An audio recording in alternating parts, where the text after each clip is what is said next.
Hello, আসসালামু আলাইকুম viewers. আমি রায়হান বলছি, হ্যালো ফ্রম জাপান থেকে।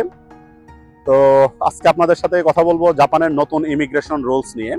তো দেখা যাচ্ছে যে পাসপোর্ট এবং পিআর এর অ্যাপ্লিকেশনের ক্ষেত্রে ইভেন আপনার জব ভিসার অ্যাপ্লিকেশন ফি এইগুলোতে অনেক ধরনের চেঞ্জ আসছে। তো চেঞ্জগুলোতে কারা ইফেক্টেড হবে বা কারা ক্ষতিগ্রস্ত হবে বা কারা বেনিফিটেড হবে এই ব্যাপারটা আপনাদেরকে বোঝানোর চেষ্টা করব।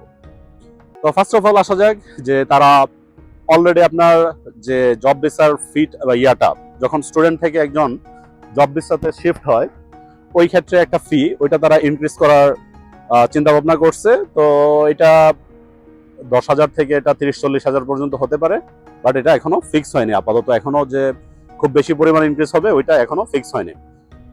বাট দেখা যাচ্ছে এখন রিসেন্টলি যারা জব ভিসা নিচ্ছে তাদেরকে যাদের ইউনিভার্সিটি ডিগ্রি আছে জাপানের অলমোস্ট 5 ইয়ার্সের ভিসা দিয়ে দিচ্ছে একবারে। তো এটা একটা গুড নিউজ আই থিঙ্ক। এরপর আসা যাক যে পিআর এর application. PR as it is আগে যেরকম ছিল এখনো সেম, বাট যেমন আগে জেনারেলদের ক্ষেত্রে 10 ইয়ার্স স্টে করা লাগবে জাপানে, তারপর তারা পিআর এর জন্য অ্যাপ্লাই করতে পারবে। আর হাই স্কিলদের ক্ষেত্রে আগের মতোই আপনার 70 পয়েন্ট হলে 3 ইয়ার্স পরে অ্যাপ্লাই করতে পারবে, আর যদি 80 পয়েন্ট হয় 1 ইয়ার জব করার পরেই অ্যাপ্লাই করতে পারবে।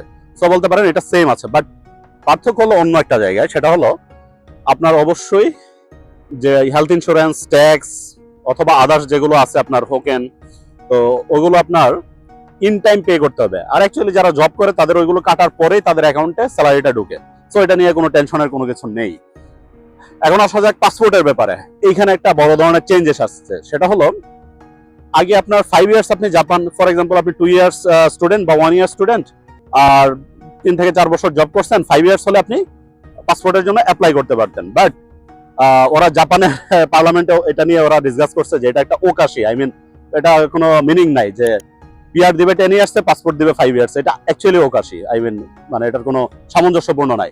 দ্যাটস ওয়াই এখন এটাকে এই এপ্রিল মাস থেকে তারা এটাকে 10 ইয়ার্স করছে আর কি। আই মিন এখন আপনি পিআর বা পাসপোর্ট এজ এ জেনারেল ইয়া হিসেবে, আই মিন পাবলিক হিসেবে যদি নিতে যান বা নন টেকনিক্যাল পার্সন হিসেবে, ওই ক্ষেত্রে আপনার জাপানে আপনার 10 ইয়ার্স স্টে করতে হবে, এর ভিতর আপনার 5 ইয়ার্স জব করতে হবে, দেন আপনি পাসপোর্ট অথবা পিআর এর জন্য অ্যাপ্লাই করতে পারবেন। অ্যাকচুয়ালি দুইটা যদি আপনি জাপানে স্টে এর কথা বলেন দুইটার ব্যাপারটা সেমই, বরঞ্চ আগে একটা ব্যাপার কাউন্ট করা হতো যে পাসপোর্ট ইজি ছিল পিআর এর তুলনায়, কারণ পাসপোর্ট আপনি 5 ইয়ার্স পরে অ্যাপ্লাই করা যেত। ওইটার ক্ষেত্রে আপনি হাই স্কিল না নন হাই স্কিল কোনো কিছুই দেখা হতো না। আপনি এজ এ যদি রেস্টুরেন্ট বা যে কোনো জায়গায় আপনি জব করেন ওইটা আপনি অ্যাপ্লাই করতে পারতেন, ইভেন মানে খুব ইজি ছিল ব্যাপারটা। বাট এখন তারা জিনিসটা নোটিস করছে এবং এটা একটা সামঞ্জস্যপূর্ণতা আনছে। সো আই থিঙ্ক এটা এক হিসেবে ভালো। আই থিঙ্ক যারা কোয়ালিফাইড তাদের জন্য এটা ভালো। এখন আসা যাক যে যারা কোয়ালিটি সম্পন্ন, যারা ইউনিভার্সিটি স্টুডেন্ট হিসেবে এখানে আছে, তারপর তারা জবে ঢুকতেছে এজ ইঞ্জিনিয়ার রিসার্চার হিসেবে, তাদের ক্ষেত্রে কিন্তু কোনো প্রবলেম নেই। কারণ তারা কিন্তু ইভেন যদি পিএইচডি কমপ্লিট করে তারা 1 ইয়ার জব করলে কিন্তু পেয়ে যাচ্ছে পিআর। সো তাদের ক্ষেত্রে কোনো প্রকার ইম্প্যাক্ট হচ্ছে না। সো আই থিঙ্ক এটা যারা কোয়ালিটি সম্পন্ন, যাদের কোয়ালিটি আছে, স্কিল আছে, তাদের জন্য এটা কোনো ম্যাটার না। তারা 1 থেকে 3 বছর জব করার ভিতরে পেয়ে যাচ্ছে পিআর। হ্যাঁ, পাসপোর্টের ক্ষেত্রে 10 ইয়ার্স এটা ডেফিনেটলি একটু লং টাইম আর কি। বাট এখন যেহেতু পিআর আর পাসপোর্ট সেম ডিউরেশন করছে, আই থিঙ্ক এটা ভালো করছে আর কি।